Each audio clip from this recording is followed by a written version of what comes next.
male suicide has definitely affected me. Ellie, what about you? Has it affected you in some way? Yeah, not like I've had attempted suicides happen in my life with males. Definitely. I had a close friend of mine back when I was in high school.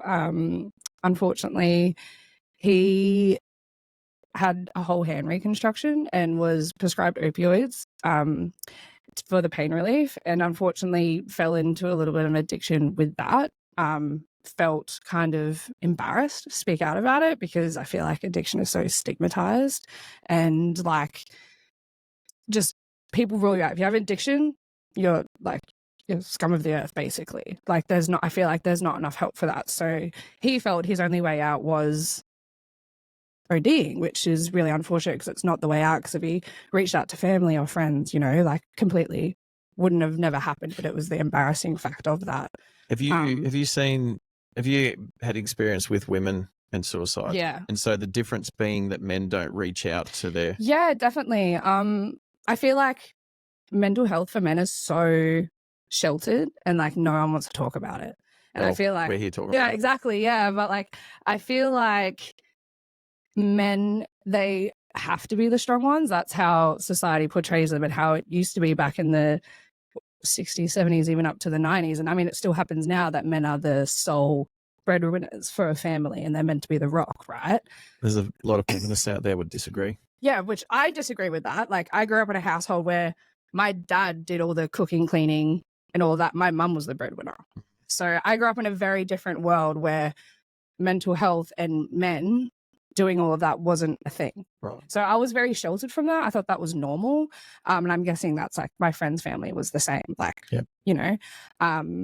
But yeah, that was a big one for me. Having him do that, I was like, my best friend just tried to, so that was scary, definitely. But he didn't pass away? No, didn't pass away. Very, very lucky that he didn't, because it was quite a high dose that he did. So, that was hard. So I do have some statistics here. Yeah. So this was from Lifeline. So back in 22, so it's like COVID had affected us and things like that, and there was a spike in suicides through COVID. So, but yeah, so the Australian Bureau of Statistics stated that in 2022 there was 8.6 Australians committing suicide every day. Every day. Yeah. Now that's a lot over a year. It actually is double the road toll for that year, which is crazy to think because we're always talking about the road toll every time it's a public holidays, Easter, Christmas, but we don't really see there's no suicide toll getting flashed up regularly on TV. Because no one wants to talk about it. Well, that's what we're doing. Yeah. Gossie, what about yourself, mate? Like, I'm sure suicide has affected you in a few ways. Would you like to elaborate? I've been pretty lucky, to be honest. I've had a couple of people in my life, that whole ODing and passing away. I had a very close friend of mine do that back in the 90s. And I never really considered that he committed suicide. I just considered that he'd stuffed up. Yep. He was just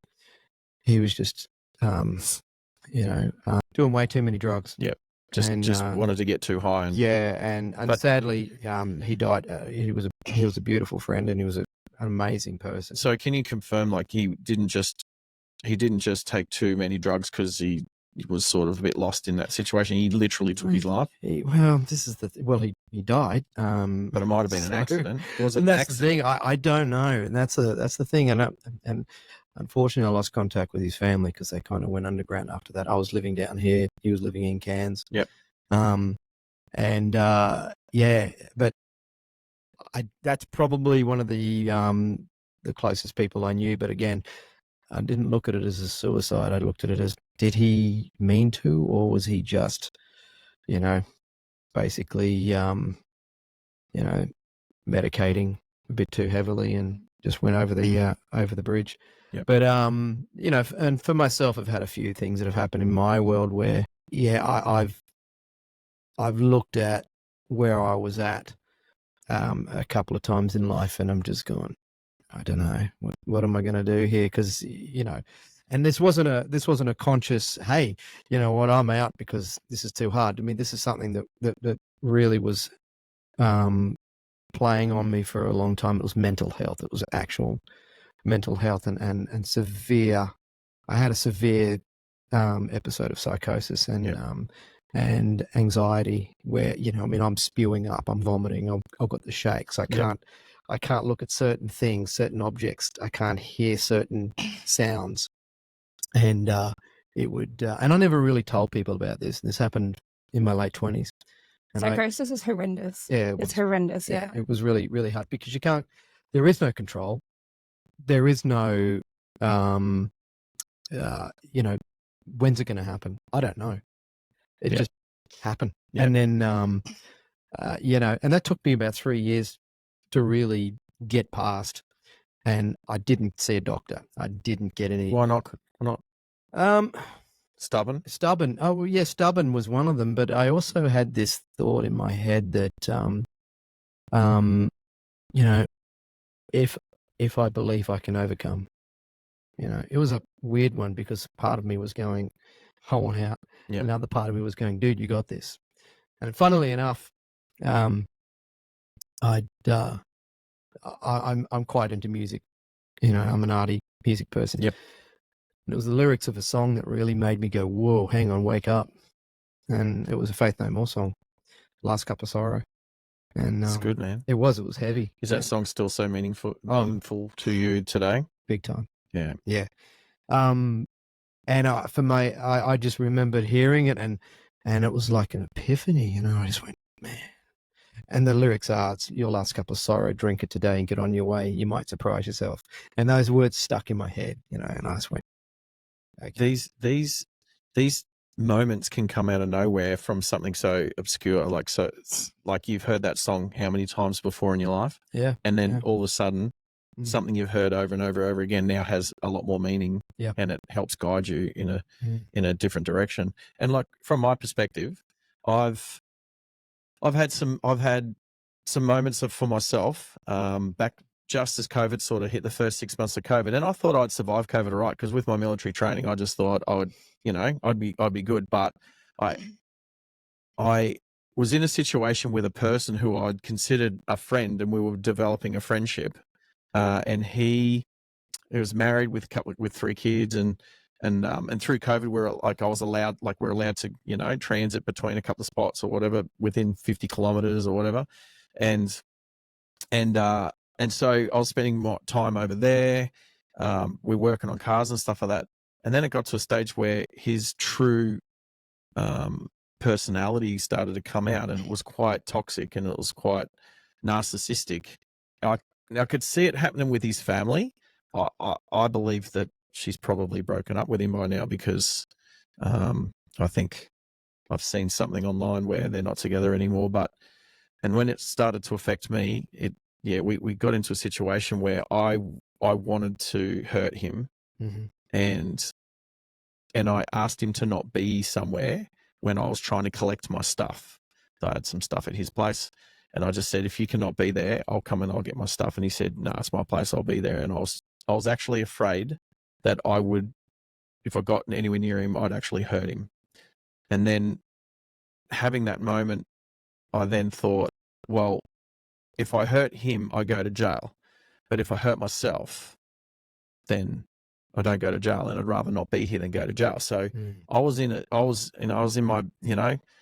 high performance car at the time, and I was just looking to drive it at 200 k's an hour into a tree when I thought, I've heard about Beyond Blue, and I'd like to know in Australia, which organisation that helps with suicide and, with male suicide in particular. And so I called them, and I had some awesome lady down in Tasmania talk to me, and she just had to say a couple of the right things for me to just click and realize that I still had purpose in life. And the main thing was I was looking after a friend's cat, and the cat was back at my place. And if I was to take my life, then the cat would probably die because there would have been no one there to look after it. Yep.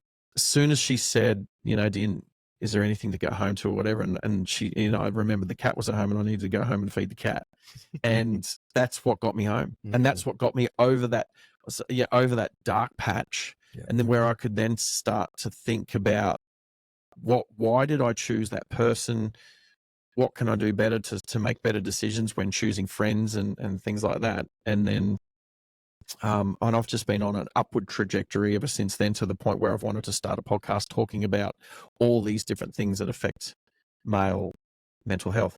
But here's something I was only reading earlier today, which was the differences. So we talk about like nearly 9 people a day are taking their lives, but 75% of them are men, because obviously there's some women taking their lives as well. So any man or woman taking their lives is obviously not a good thing, especially when the rate of suicide is twice as much as the road toll for the country. So, but the differences between why men and women commit suicide is actually a little bit different. Now, the statistic that I saw before was most women's suicide comes from mental health issues, whereas most men's suicidal issues come from, most men's wanting to commit suicide comes from situational. For instance, employment or being unemployed and can't find a job and feeling useless. There was being in trouble with the law or legal issues, breaking the law and then finding themselves in jail and things like that. And a big one for me was family issues or spousal issues, which is massive, because in 1 year, it's about probably 10 years ago now, I had 3 of my friends all take their lives, and all 3 of them took their lives mainly because they did not have access to their children, because the mother of the children denied them. Now, I know in one of the cases, the guy was probably a little bit to blame for that. Like, his mental state wasn't good to be hanging around the kids. But I know in 2 of the cases, they were victims of the mother being the perpetrator of domestic violence. And I'm not talking about hitting. I'm talking about coercive control and gaslighting and that sort of domestic violence. And these guys were not able to see their children. These women had said that they were, that the men were the perpetrators of domestic violence when they weren't. And because the law does still side with the mother more than the father these days, they didn't see another way out. They couldn't see their kids, and they took their lives. And it was a situation where the mother was denying the father access to the children to try and hurt him. But I just don't think mothers like that realize that it's actually hurting the children so much more. Oh yeah, so much more. 100%. 100%. I don't think a woman that wants to do that is actually concerned about the children as much as she's concerned about her own self. Well, using the children as a weapon against using the it as a father. manipulation tactic is horrendous. Yeah. And so when we look at approximately 7 men a day committing suicide, that is a big part of it, is that men aren't getting, they feel useless because They're not being heard. They're not being heard. Well, they might not be, like from the legal system, is that what you mean? Yeah, exactly. Yeah. You So see, how many men do you see going through court? And I have plenty of them that I tattoo that come in and tell me all about how they're being, manipulated, held back, can't see their kids. The system won't allow it. Then they're just at their wits' end. Yep. Not even just the system though, like even family and friends. As a woman myself, seeing the way that women control men in that way, I think is absolutely disgusting. Unless there's actually a reason why he shouldn't be seeing the child if he hits the child, yeah, whatever. if he's a perpetrator, 100%, but don't put like that affects the child so much more. Like, and I know from experience as well, like even it destroys a child, but not really being put against a family member, especially a dad. Yeah. And you might not see it overnight, like it might not destroy them on the day. Yeah. But over time, when a child's growing up, and I grew up without a father, and my mother didn't do too much to be a good mother. She did the bare minimum for us to not go into child services. And I probably learnt more from my grandparents that only lived a couple of streets away and doing scouts and then doing army cadets before I joined the army. So, the lack of masculinity in a child's life is massive. And look, that's a different subject that we'll talk about on another podcast. But the fact that when I see fatherless homes, only half the time is it like a deadbeat dad situation. The other half the time, it's a really good father, but happened to marry a deadbeat mum, and now she denies him access to the children, and that's it.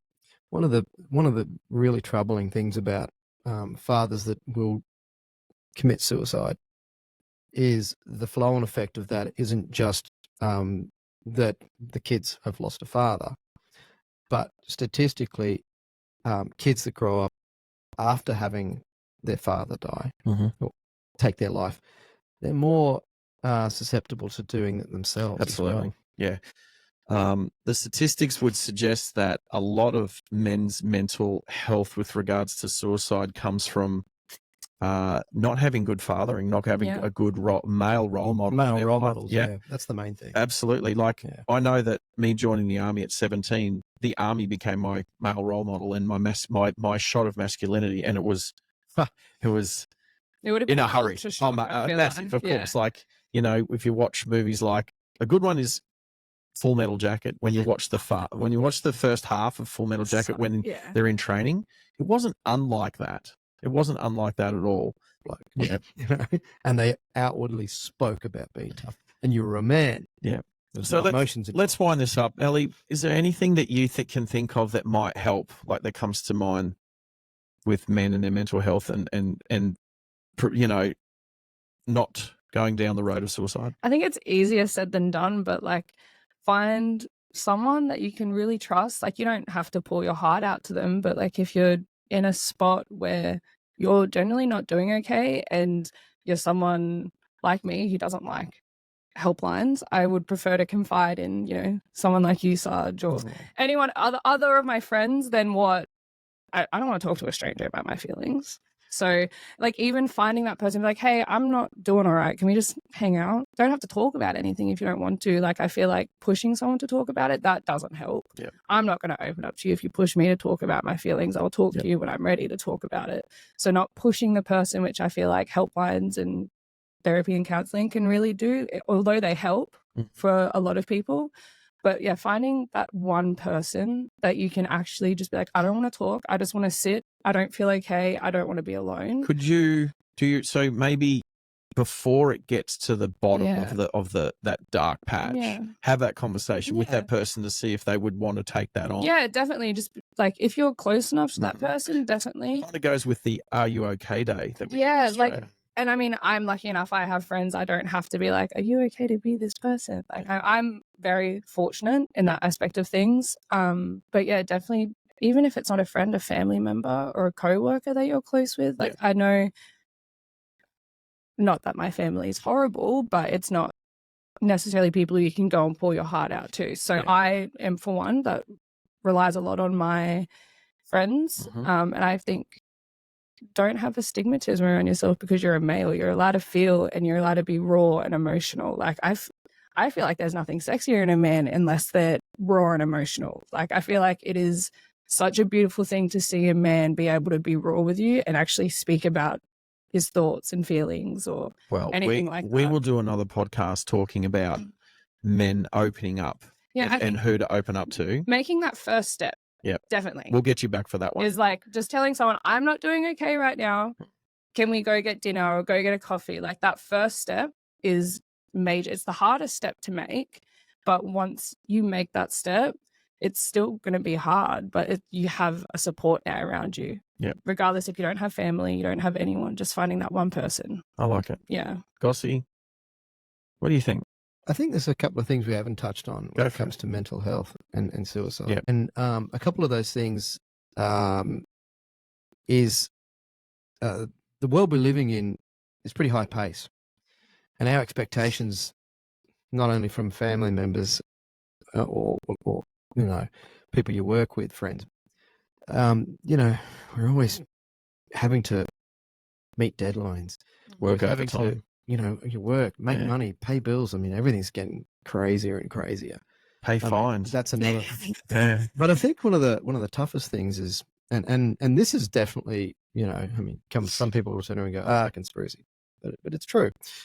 Food, the food we eat, we're now living in a culture where it's all fast food and it's all processed, and there's so much added to the food that affects our mental health, Yep.